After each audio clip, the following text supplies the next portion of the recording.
Good morning. आज बाबा हम बच्चों को बता रहे हैं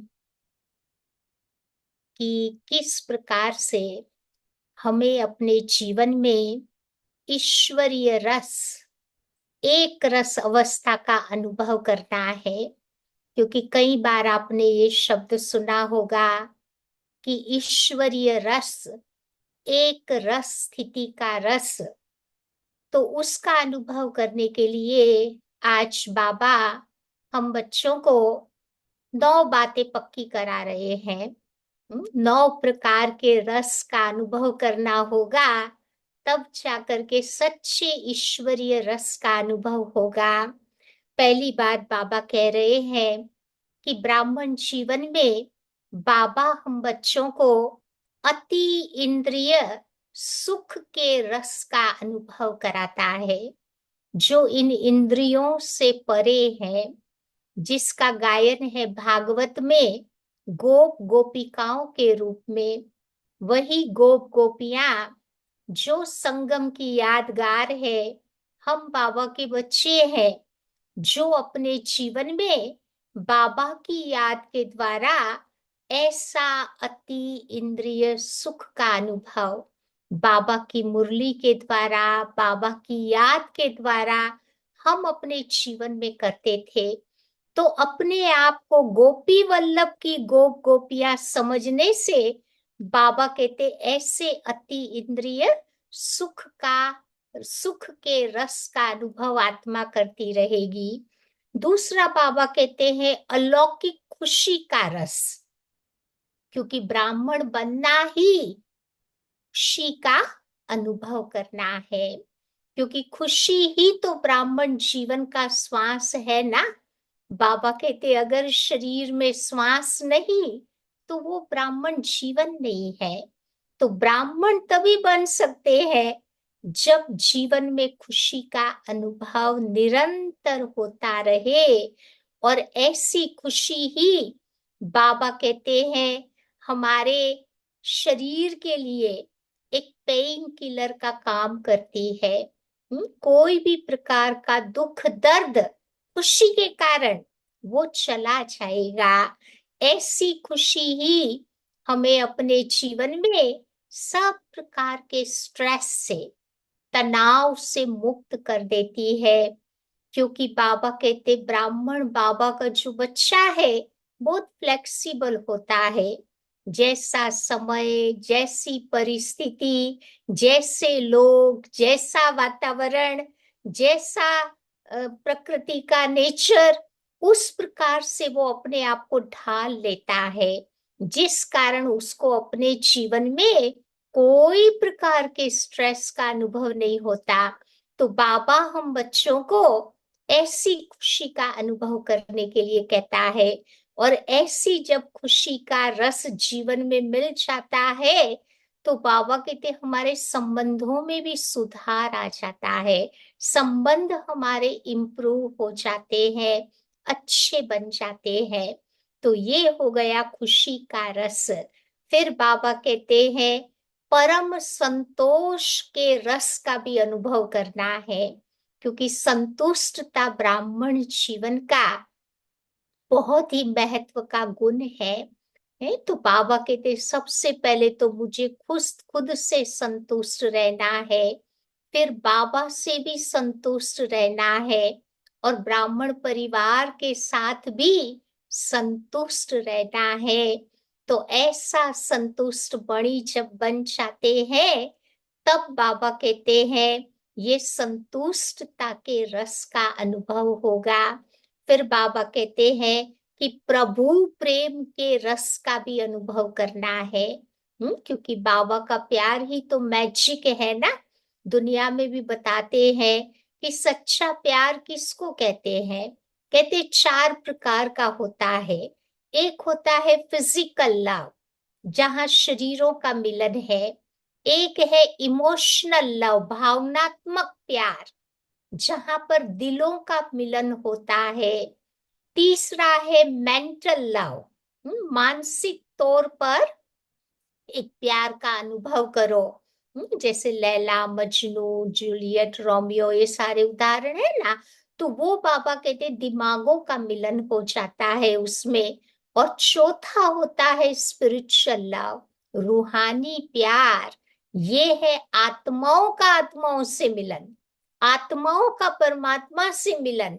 वो है सच्चा प्यार जो बाबा ऐसे ईश्वरीय प्रेम के रस का अनुभव इस समय कराता है। फिर बाबा कहते उससे आगे चलते हैं तो अचल अडोल एक रस स्थिति का रस। तो वो अनुभव करने के लिए बाबा हम बच्चों को कहते ना अंगद बन जाओ। अंगद ने क्या किया था? रावण के दरबार में जाकर के अपना पांव धर दिया, कोई उसके पांव को हिला नहीं सका। तो ये कोई बाबा कहते स्थूल पांव की बात नहीं है। कितनी भी परीक्षाएं क्यों ना आवे, परंतु हमारे बुद्धि रूपी पांव को कोई हिला न सके, उसमें कोई प्रकार के डाउट्स क्रिएट नहीं हो। तो ये है ऐसी एक रस स्थिति का रस जो बाबा इस समय हम बच्चों को अनुभव करा रहे हैं। फिर कहते हैं उससे आगे चलते हैं तो भरपूर अवस्था का रस, अर्थात हमारे जीवन में सब कुछ, सब बातों से भरपूर बनना है। जितना जितना हम भरपूर बनते जाएंगे तो कोई इच्छाएं हमारे जीवन में नहीं रहेगी। जनक के माफिक सब कुछ यूज करो, जनक की तरह सब कुछ हमारे जीवन में है, लेकिन उससे हमें न्यारा प्यारा बन करके चलना है। कहाँ पर भी हमारी आसक्ति इच्छाएं न हो। अगर मेरी बुद्धि इच्छाएं होगी तो कहाँ ना कहाँ पूल होती रहेगी, तो फिर समथिंग इज मिसिंग का अनुभव होगा। फिर बाबा कहते हम जीवन में भरपूरता के रस का अनुभव नहीं कर पाएंगे। फिर बाबा कहते हैं दाता स्थिति के रस का अनुभव करना। बाबा क्या कहते हैं कि तुम मेरे बच्चे देवता हो, लेवता नहीं हो। देवता का मतलब ही होता है जो देने वाला है, सबको कुछ न कुछ देते जाओ। कोई व्यक्ति हमारे सामने आकर खाली हाथ नहीं जावे। लेवता नहीं बनना है, लेने वाला नहीं बनना है। लेकिन बाबा हम बच्चों को ऐसा देवता बनाता है, तभी तो बाबा कहते वो दाता स्थिति के रस का अनुभव होगा। फिर बाबा कहते बाप समान कर्मातीत स्थिति के रस का भी अनुभव करना है, क्योंकि यही तो मेरे प्रेजेंट लाइफ का लक्ष्य है ना। तो उसके लिए क्या करेंगे? जस्ट बाबा की कॉपी हम करते चले। जस्ट सी बाबा एंड फॉलो बाबा। जो बाबा ने किया है, जैसे बाबा ने किया है, मुझे ब्रह्मा बाबा को फॉलो करते जाना है। तो इससे हमारी बाप समान स्थिति, कर्मातीत स्थिति के रस का भी हम अनुभव कर पाएंगे। तो ऐसे सब प्रकार के रस का अगर मैंने जीवन में अनुभव किया ना, तो बाबा कहते अंत में आता है वैकुंठ रस। तब जाकर के हम वैकुंठ के मालिक बन पाएंगे। तभी तो बाबा मुरलियों में कहते हैं ना कि बच्चे चढ़े तो चाखे वैकुंठ रस, गिरे तो चकनाचूर। अर्थात जिन्होंने पुरुषार्थ करके अपने जीवन में जो आगे बढ़ गए, वो तो बाबा कहते वैकुंठ रस का अनुभव करेंगे। तो वो वैकुंठ रस का अनुभव करने के लिए जो अलग अलग प्रकार के रस बताए, उन सब का मुझे संगम युग में अनुभव करने का लक्ष्य रखना है। तो आइए सुनते हैं, आज की बाबा की मुरली है 9 जुलाई की। तो आज बाबा कहते हैं मीठे बच्चे, सच्चे बाप के साथ अंदर बाहर सच्चा बनो, तब ही देवता बन सकेंगे। थोड़ी भी इम्प्यूरिटी होगी तो बाबा कहते देवता नहीं बन पाएंगे। तुम ब्राह्मण ही फरिश्ता सो देवता बनते हो। अभी संगम युग का हमारा लक्ष्य है फरिश्ता बनना, फिर हम जा करके देवता बनेंगे। तो ये बाबा आज हमारा लक्ष्य बार बार याद दिला रहे हैं। आज का प्रश्न है, इस ज्ञान को सुनने व धारण करने का अधिकारी कौन हो सकता है? किसको ये बाबा का ज्ञान अच्छा लगेगा? तो बाबा आज कह रहे हैं कि जिसने ऑल राउंड पार्ट बचाया है, यानी शुरू से लेकर सतयुग से लेकर के पूरे साइकिल में जिसने पार्ट बचाया है, उसकी आत्मा के अंदर वो संस्कार होंगे ज्ञान के। तो जब भी वो ज्ञान सुनेंगे तो अंदर रहे हुए वो संस्कार इमर्ज हो जाएंगे। तो बाबा कहते जिसने ऑल राउंड पार्ट बचाया है, जिसने सबसे जास्ती भक्ति की है, वही ज्ञान को धारण करने में बहुत तीखे जाएंगे। सोचो, सबसे ज्यादा भक्ति किसने की? हमने ही तो की ना। द्वापर की शुरुआत से हमने तो भक्ति शुरू की थी, और वही बच्चे फिर ऊंच पद भी पाएंगे। तुम बच्चों से कोई कोई पूछते हैं, दुनिया वालों को ज्ञान सुनाते हैं ना, तो क्या पूछते हैं हमें कि तुम शास्त्रों को नहीं मानते हो? ऐसा प्रश्न करते हैं हमें। तो बाबा कहते उनको बोलो, क्या बोलेंगे? कि जितना हमने शास्त्र पढ़े हैं, भक्ति की है, उतना दुनिया में कोई नहीं करता। क्योंकि हमने तो द्वापर युग से की है, दुनिया वाले तो ये पिछले 1-2 जन्म से ही तो कर रहे हैं। तो बाबा कहते अब हमें भक्ति का फल मिला है, इसीलिए अब भक्ति करने की दरकार नहीं है। जैसे डॉक्टरी पढ़ते हैं, डॉक्टर बन गए, फिर थोड़ा पढ़ाई करते हैं, फिर तो वो प्रारब्ध भोगते हैं ना। तो उसी प्रकार से अभी हमें भक्ति का फल भगवान मिला है, तो हम अभी भगवान की बातों को सुनते हैं। ओम शांति। तो बेहद का बाप बैठ बेहद के बच्चों को समझाते हैं। सभी आत्माओं का बाप सभी आत्माओं को समझाते हैं, क्योंकि उनको ही कहा जाता है सर्व का सदगति दाता। जो भी आत्माएं हैं, जीव आत्माएं ही कहेंगे। शरीर नहीं तो आत्मा देख नहीं सकती। बल ड्रामा प्लान अनुसार स्वर्ग की स्थापना बाप कर रहे हैं, परंतु बाबा कहते हैं कि बच्चे, मैं स्वर्ग को देखता नहीं हूँ। कितनी इंटरेस्टिंग बात बाबा बताते हैं, कि बाबा स्वर्ग की स्थापना करते हैं, परंतु बाबा कहते बच्चे मैं स्वर्ग को नहीं देखता हूँ। फिर भी कितना एक्यूरेट स्वर्ग की दुनिया का बाबा ज्ञान सुनाते हैं ना।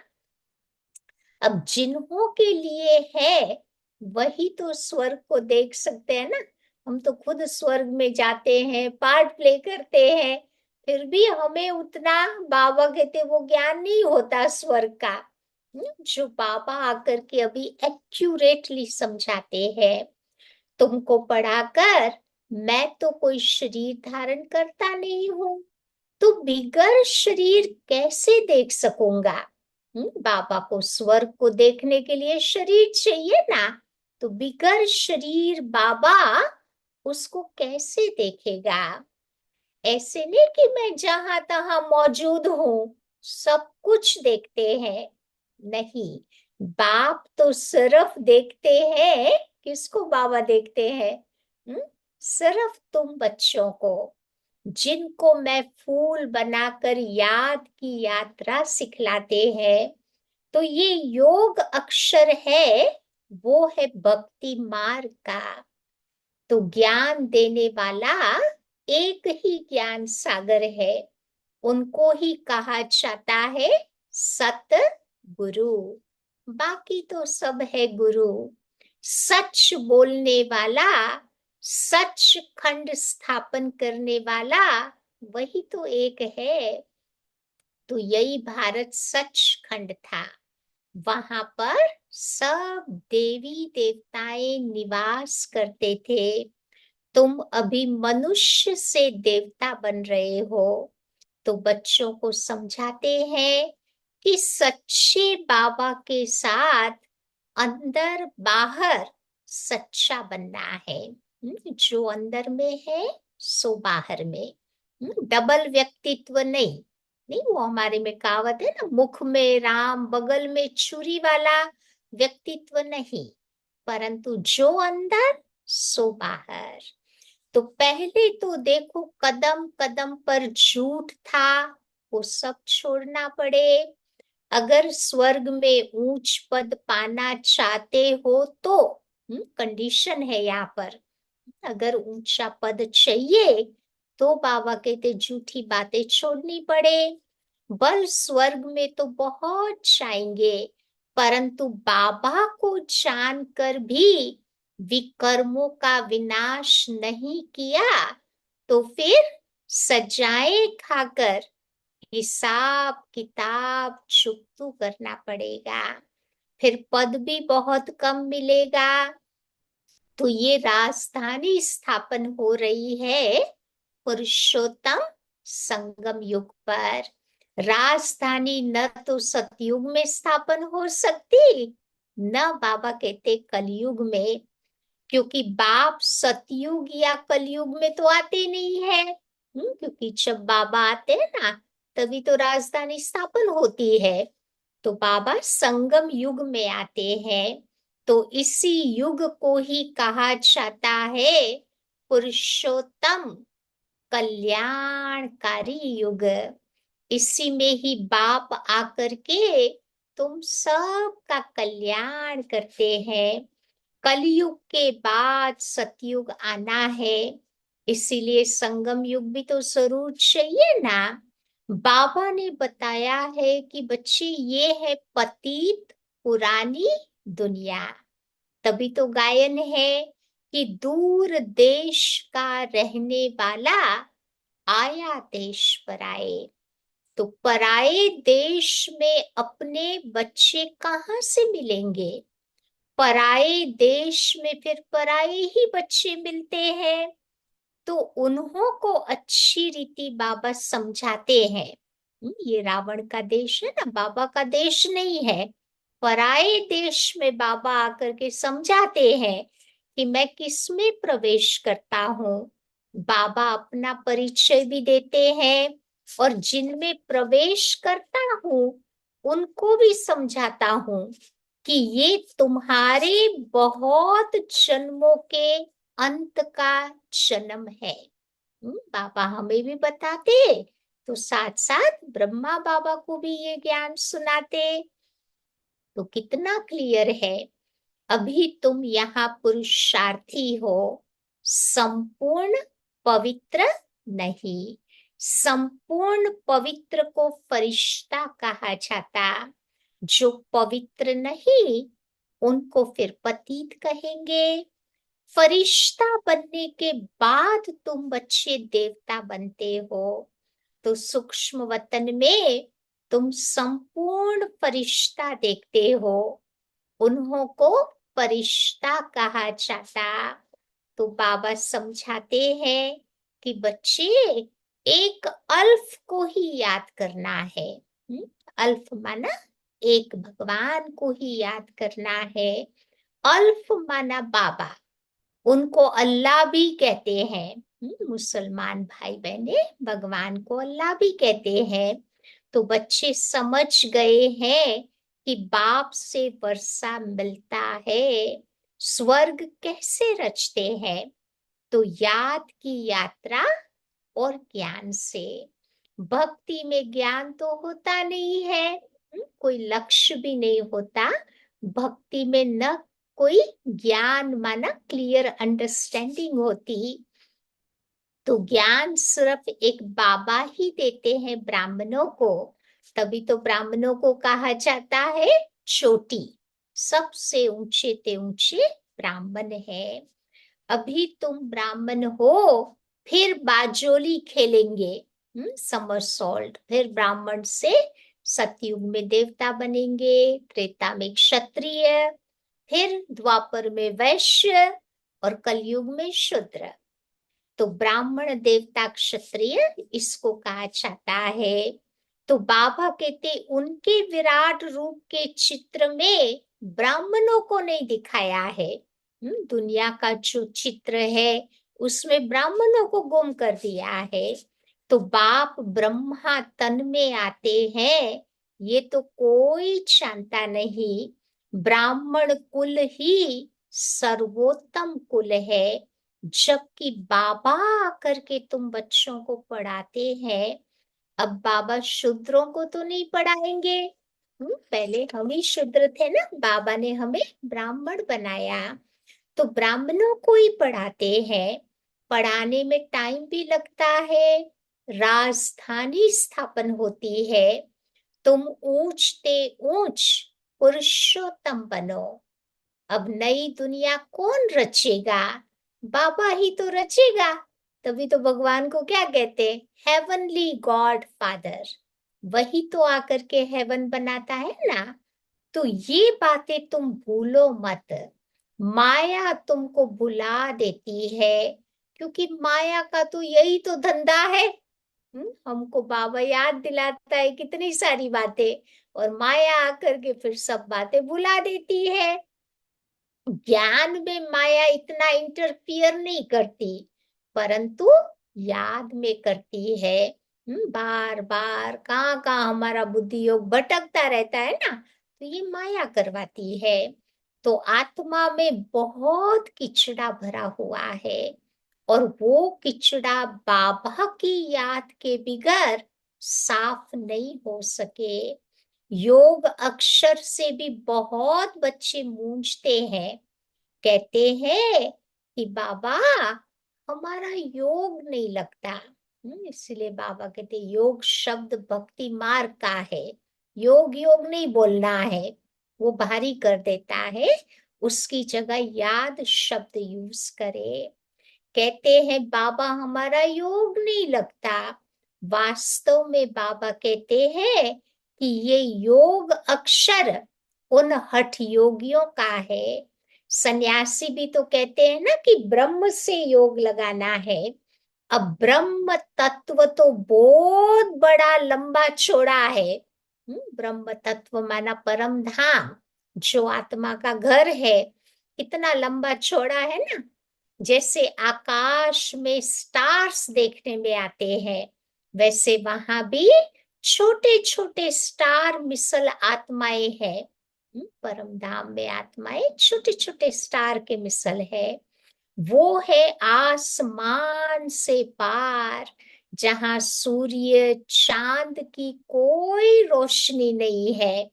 तो देखो कितने छोटे छोटे तुम रॉकेट हो। तब तो बाबा कहते हैं कि पहले पहले किसी को भी आत्मा का ज्ञान देना है। पहले खुद को नहीं समझेगा तो खुद के बाप पिता परमात्मा को नहीं समझ पाएगा। तो पहले आत्मा के बारे में बताओ, और वो केवल एक भगवान ही दे सकते हैं। ऐसे नहीं कि सिर्फ भगवान को नहीं जानते, परंतु वो आत्मा को भी नहीं जानते। दुनिया वालों को पूछो कितना आत्मा का ज्ञान है उनको, बहुत कमती ज्ञान है। तो बाबा कहते पूरा उनको आत्मा के बारे में पहला कोर्स कराओ। हमारे पास तो पूरा लेसन है आत्मा का। कितनी बातें हम सुनाते हैं, अनुभव भी कराते हैं। इतनी छोटी सी आत्मा में 84 जन्मों के चक्कर का अविनाशी पाठ भरा हुआ है, और इसको ही कहा जाता है कुदरत। तो ये सब ड्रामा में नूंद है। दुनिया अविनाशी है, कभी उसको उसका विनाश नहीं होता। वो लोग दिखाते हैं ना कि बड़ी प्रलय होती है, फिर श्री कृष्ण अंगूठा चूसता हुआ पीपल के पत्ते पर आता है। दुनिया वालों ने ऐसा बताया ना, चित्र भी बनाया है, शायद आप लोगों ने भक्ति में देखा भी होगा। परंतु बाबा कहते ऐसे कोई होता थोड़ी ही है, ये तो बेकायदे है। महाप्रलय कभी नहीं होती। थोड़े तो बाबा के बच्चे बच ही जाएंगे, फिर उनसे नई दुनिया की शुरुआत होगी। महाप्रलय कभी नहीं होती। एक धर्म की स्थापना और अनेक धर्मों का विनाश चलता ही रहता है। इस समय मुख्य 3 धर्म है। ये है ऑस्पिशियस संगम युग, कल्याणकारी संगम युग। पुरानी दुनिया और नई दुनिया में तो रात दिन का फर्क है। कल नई दुनिया थी, आज देखो पुरानी है। कल की दुनिया में क्या था, ये तुम बच्चे समझ सकते हो। जो जिस धर्म का है उस धर्म की वो स्थापना करता है। वो तो सिर्फ एक आते हैं, बहुत नहीं होते। फिर धीरे धीरे उनके धर्म की वृद्धि होती रहती। और धर्म पिताएं आए तो एक आया पहले, फिर धीरे धीरे और लोग ऊपर से नीचे उतरते जाते और धर्म की वृद्धि होती रहती। तो बाबा कहते हैं तुम बच्चों को मैं कोई तकलीफ नहीं देता हूँ। बच्चों को बाप कैसे तकलीफ देगा? देता है बाबा कोई तकलीफ? कोई डिफिकल्ट काम नहीं देता है। वो तो तुम्हारा मोस्ट बिलवेड बाप है ना। बाबा कहते हैं मैं तुम्हारा सदगति दाता, दुख हरता, सुख करता हूँ। याद भी तो तुम मुझ एक को करते हो ना। भक्ति मार्ग में देखो क्या क्या कर दिया है। कितनी गालियां मुझे भी देते हो। एक और तो कहते हैं गॉड इज वन, फिर कितने सारे भगवान बताए हैं ना भक्ति मार्ग में। कितने अलग अलग अवतार लेते हैं, क्या क्या बोल दिया है। अब सृष्टि का चक्र भी एक ही है, ऐसे नहीं। आकाश में कोई दुनिया है, ये नहीं हो सकता। परम धाम, बाबा कहते ऊपर में तो परम धाम ही है, कोई स्वर्ग की दुनिया ऊपर में लटकी हुई नहीं है। स्वर्ग नर्क दोनों इसी तरह पर है। तो आकाश में तो स्टार्स है, मनुष्य तो समझते हैं एक एक स्टार में सृष्टि है। तो आसमान के जितने सितारे हैं ना, कहते एक एक स्टार में सृष्टि है। तो कौन से स्टार की वो बात थी? ये धरती के सितारे जो बाबा के बच्चे, उनकी वो बात थी। एक एक स्टार की देखो अपनी अपनी कहानियां हैं, अपने अपने अनुभव है। या तो ये बाबा कहते कहावत इसीलिए पड़ी है, जो बाबा ने जिसका हमें अनुभव कराया, भक्ति में फिर वो सारी बातें निकली। तो ये सब बाबा कहते भक्ति मार्ग की बातें हैं। ऊंचते ऊंच भगवान एक है। कहते भी है ना कि सारे सृष्टि की आत्माएं तुम्हारे में पिरोई हुई है। तो ये जैसे माला हो गई, इनको बेहद की रुद्र माला भी कह सकते हो। सब मालाएं सूत्र में बंधी हुई है। गाते हैं परंतु समझते कुछ भी नहीं है। बाबा आकर के समझाते हैं कि बच्चे मैं तुमको जरा भी तकलीफ नहीं देता हूँ। कोई डिफिकल्ट बात बाबा नहीं बताता है। ये भी बताया है कि जिन्होंने कल पहले भक्ति की है, वही बच्चे इस ज्ञान में तीखे जाएंगे। भक्ति जास्ती की है तो फल भी तो उनको जास्ती मिलना चाहिए ना। कई बाबा के बच्चे कहते कि हमने तो इस जन्म में कोई भक्ति ही नहीं की, तो हो सकता है इस जन्म में नहीं की, लेकिन अगले जन्म में बहुत भक्ति की होगी। तो इस जन्म में करने की जरूरत नहीं पड़ी, तो वो भक्ति का फल उनको बाबा मिल जाता है।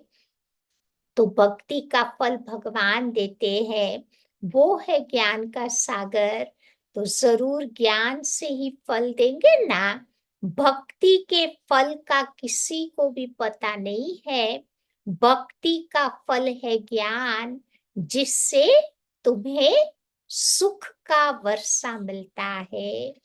तो फल देते हैं, अर्थात बाबा तुमको नरकवासी से स्वर्गवासी बना देते। अब रावण का भी किसी को पता नहीं, कहते भी है कि ये पुरानी दुनिया है। कब से ये पुरानी है वो लोग हिसाब नहीं लगा सकते। बाबा ने तो हमें सृष्टि चक्र का कितना क्लियर ज्ञान दिया है। हमें तो पता है हिसाब, दुनिया वालों को नहीं पता। तो बाबा है मनुष्य सृष्टि रूपी झाड़ का बीज रूप। वो सत्य है, वो कभी विनाश नहीं होता। इनको उल्टा झाड़ भी कहते हैं। बाप है ऊपर में, आत्माएं बाबा को ऊपर में देख करके बुलाती है ना। शरीर तो नहीं बुला सकता। कहते ना ऊपर वाला सब कुछ जानता है, तो दृष्टि ऊपर में जाती है ना। तो बाबा कहते हैं ऊपर में देख करके बुलाते, क्योंकि बाबा ऊपर रहता है। आत्मा तो एक शरीर से निकलकर दूसरे शरीर में चली जाती।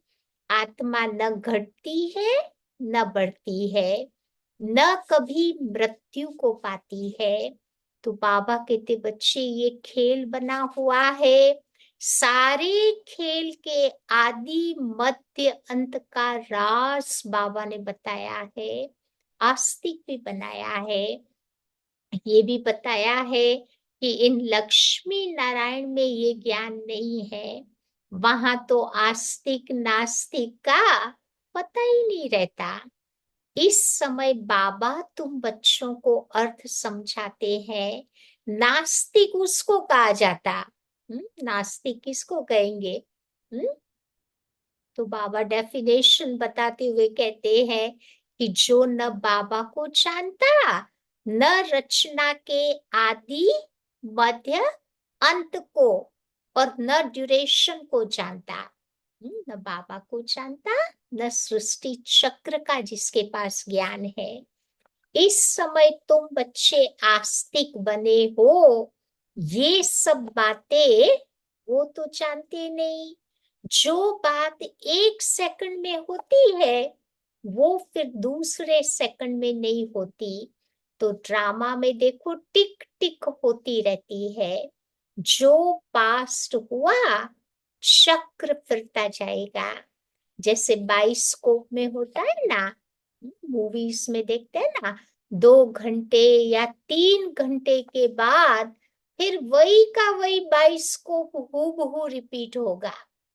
जितना बारी देखो वही की वही मूवी रिपीट होती है ना। मकान आदि तोड़ डालते हैं, फिर देखेंगे कि वो बना हुआ है, हूबहू रिपीट होता। तो इसमें भी मूंझने की बात नहीं है। मुख्य बात है आत्माओं का बाप है परमात्मा। तभी तो कहते हैं ना कि आत्मा परमात्मा अलग रहे बहुकाल, सुंदर मेला कर दिया जब सतगुरु मिला दलाल। बाबा दलाल के रूप में मिलता है ना, तो आत्मा परमात्मा का मिलन हो जाता। तो यहाँ आत्माएं आती है पाठ बचाने। तुम पूरे 5000 वर्ष अलग रहे हो। किससे अलग रहे? बाबा से। लास्ट साइकिल में हम बाबा से मिले थे, लास्ट संगम में। तो फिर ये संगम आते आते 5000 वर्ष हो गया। तुम मीठे मीठे बच्चों को ऑल राउंड पार्ट मिला है। ना ड्रामा में भी मूवीज में भी देखो, जो हीरो हीरोइन होते हैं ना, उनका ऑल राउंड पार्ट होता। हम्म, आदि मध्य अंत वो पार्ट बचाते। तो ऐसे हमारा पार्ट भी है। ज्ञान के भी तुम अधिकारी हो। सबसे जास्ती भक्ति जिसने की है वही बच्चे ज्ञान में भी तीखे जाएंगे, फिर वो पद भी ऊंच पाएंगे। तो पहले पहले एक शिव बाबा की भक्ति होती, फिर देवताओं की होती। द्वापर की शुरुआत में एक अव्यभिचारी भक्ति एक शिव बाबा की होती, फिर बाद में धीरे धीरे देवताओं की भक्ति शुरू होती। फिर कलयुग आते आते 5 तत्वों की भी भक्ति करते। प्रकृति के 5 तत्व, जल अग्नि मिट्टी वायु आकाश, सबकी पूजा करते, फिर व्यभिचारी बन जाते। तो अभी बेहद का बाप तुम बच्चों को बेहद में ले जाते हैं, वो फिर बेहद के भक्ति के अज्ञान में ले जाते हैं। बाबा तुम बच्चों को समझाते हैं कि बच्चे अपने को आत्मा समझ मुझ बाबा को याद करो। फिर भी यहाँ से बाहर जाने से माया तुमको बुला देती है। जैसे गर्भ में पश्चाताप करते हैं ना कि हम ऐसे नहीं करेंगे, जैसे बाहर आते हैं भूल जाते हैं। देखते ना गर्भ में बच्चा हाथ जोड़ के भगवान को प्रार्थना करता है कि हे भगवान अभी मैं कोई गलत काम नहीं करूंगा। और जैसे ही जन्म होता है ना, पहला शब्द कौन सा बोलता है? रुलाते हैं ना बच्चे को, वाह वाह वाह करते हुए आता है ना। वाह माना मैंने जो कहा वो वहां कहा, अब तो मैं गलत काम करूंगा।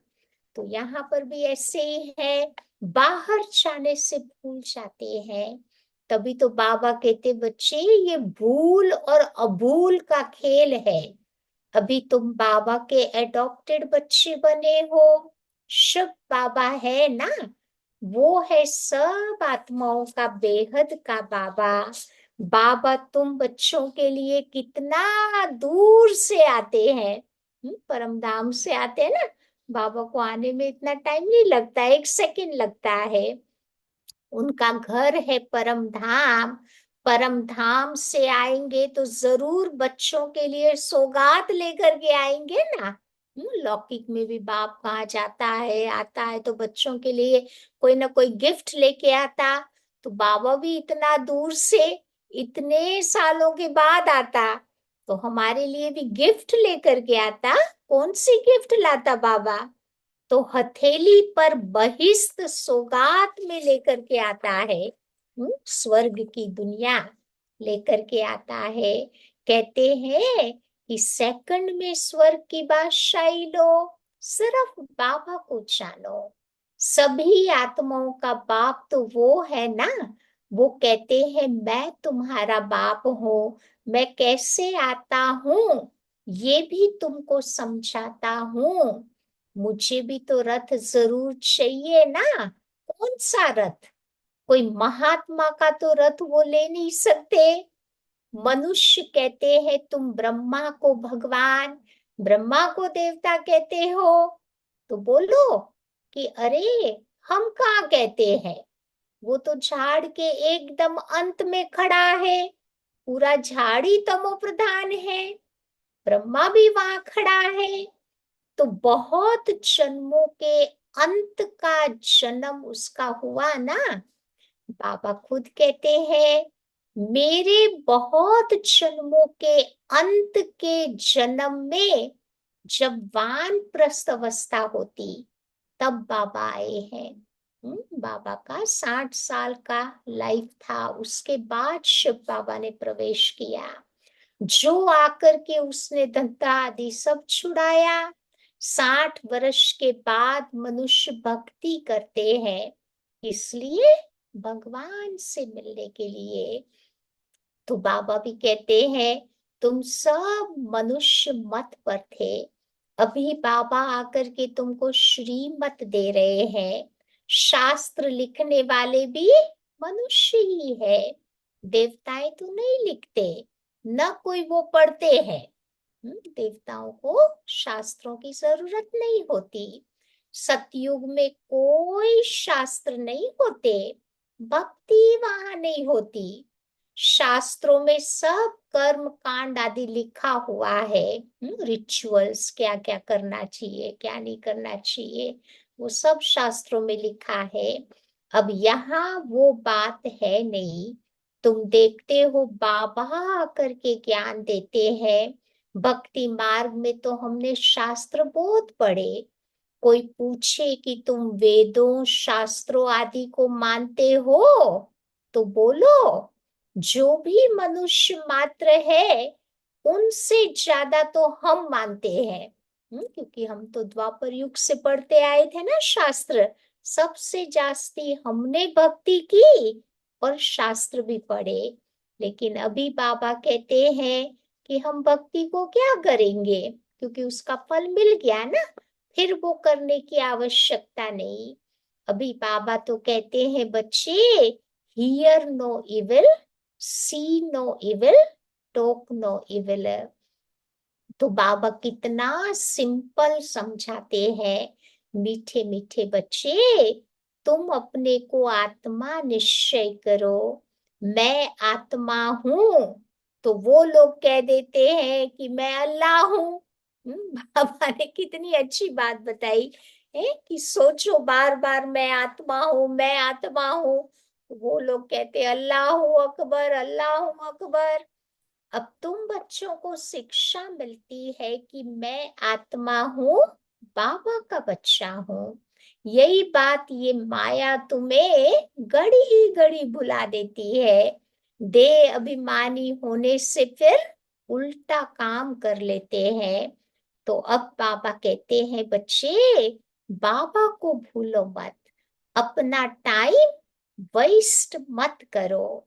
अच्छा, मीठे मीठे सिक्की लधे बच्चों प्रति मात पिता बाप दादा का याद प्यार और गुड मॉर्निंग। रूहानी बाप की रूहानी बच्चों को नमस्ते। रूहानी बच्चों की रूहानी बाप को नमस्ते। आज की धारणा की पॉइंट, पहली बात बाबा बताते हैं, रचयिता और रचना के राज को यथार्थ समझकर आस्तिक बनना है। ड्रामा के ज्ञान में मूंझना नहीं है, कंफ्यूज नहीं हो जाना है। अपनी बुद्धि को हद से निकाल कर बेहद में ले जाना है। दूसरी बात, सूक्ष्म वतनवासी फरिश्ता बनने के लिए संपूर्ण पवित्र बनना है। आत्मा में जो किचड़ा भरा है उसे याद के बल से निकाल कर साफ करना है।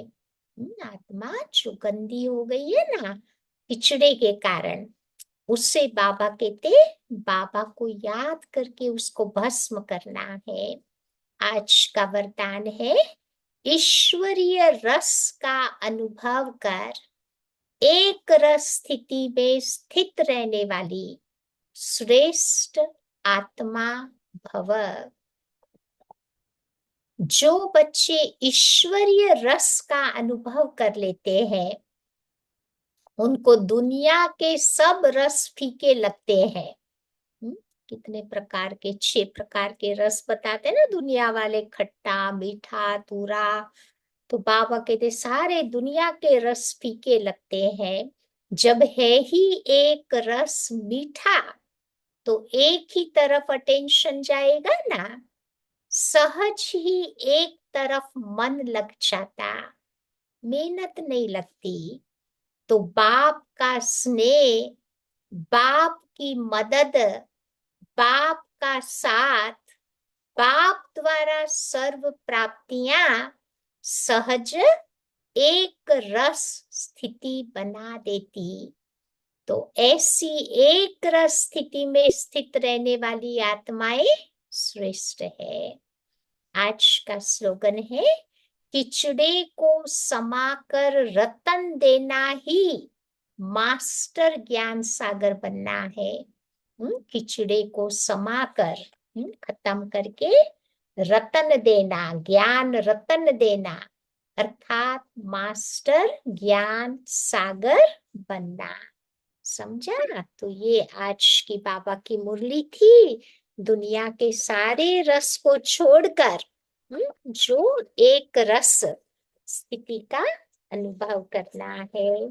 आज की अव्यक्ति पॉइंट है, कोई अपने संस्कार व स्वभाव के कारण आपके सामने परीक्षा के रूप में आए, लेकिन आप सेकंड में अपने श्रेष्ठ संस्कार से, एक की स्मृति से ऐसी आत्मा के प्रति भी रहम दिल का संस्कार व स्वभाव धारण कर लो। यही है उपकार करना। कोई भी आत्मा परीक्षा के रूप में सामने आती है, तो उस समय बाबा कहते रहम दिल का संस्कार धारण कर लो। तो फिर बाबा कहते उस आत्मा के पर उपकार कर पाएंगे। समझा? तो ये थी आज की बाबा की मुरली। याद रखना, कौन से रस का अनुभव सारा दिन करेंगे? सुनाया ना, परम संतोष का रस, प्रभु की याद का रस, एक रस स्थिति का रस। तो सारे रस को आज बुद्धि में रखेंगे, तो वैकुंठ के रस का अनुभव हो पाएगा। ठीक। बाकी मैं कल पहुंची यहाँ पर ऑकलैंड में, तो अच्छी ट्रिप रही। समाचार तो आप सबने पढ़ा भी होगा, देखा भी होगा, मैं भेजती रहती थी क्या क्या हो रहा है। तो अबाउट 17 कंट्रीज से आए थे, पूरे एशिया से। एशिया पैसिफिक रीजन के मेन जो इंस्ट्रूमेंट थे उनको बुलाया था। तो अबाउट वहां के 10-12 सब मिला करके 90 के करीब भाई बहने थे। तो 8 दिन का प्रोग्राम रखा था, तो अच्छा प्रोग्राम रहा। क्योंकि पहले दीदी निर्मला थी तो वो सारे देशों को देख लेती थी। तो अब जब से दीदी ने शरीर छोड़ा ना, तो एक टीम वर्क बना लिया है। RCT टीम बोलते हैं, रीजियोनल कोऑर्डिनेटर टीम। तो उसमें हम लोग 5-6 जने हैं। तो हम लोग सब मिल करके फिर इन सारे देशों को देखना है, और जिनको जो भी सहाय चाहिए, मदद चाहिए, तो उनको मदद करते रहना है। तो उसके लिए ये सारे मीटिंग्स के कुछ प्लान थे। तो अच्छा प्रोग्राम रहा। उसके बाद फिर इन लोगों ने अलग अलग आजू बाजू के जो सेंटर्स थे वहां के विजिट का प्रोग्राम बनाया, तो वहां जाना हुआ। तो साउथ इंडिया के भाई बहने बहुत मतलब भावना वाले भाई बहने हैं। बहुत जैसे कि भक्ति भाव वाले लोग हैं। तो भक्ति जब उनकी पूरी हो जाती है ना, तो बाबा के बच्चे जल्दी बन जाते हैं। तो बहुत अच्छा लगा उन लोगों के साथ। और इन लोगों ने भी बहुत पालना की है, जितना पूरे साल में इडली डोसा नहीं खाया होगा उतना खिलाया 8 दिन के अंदर। रोज अलग अलग प्रकार की इडली, अलग अलग प्रकार के डोसे। वो तो खा खा के एकदम पेट भर गया इतने दिनों से। क्योंकि उन लोगों को वही चीज आती है ना, वही उनकी विशेषता है।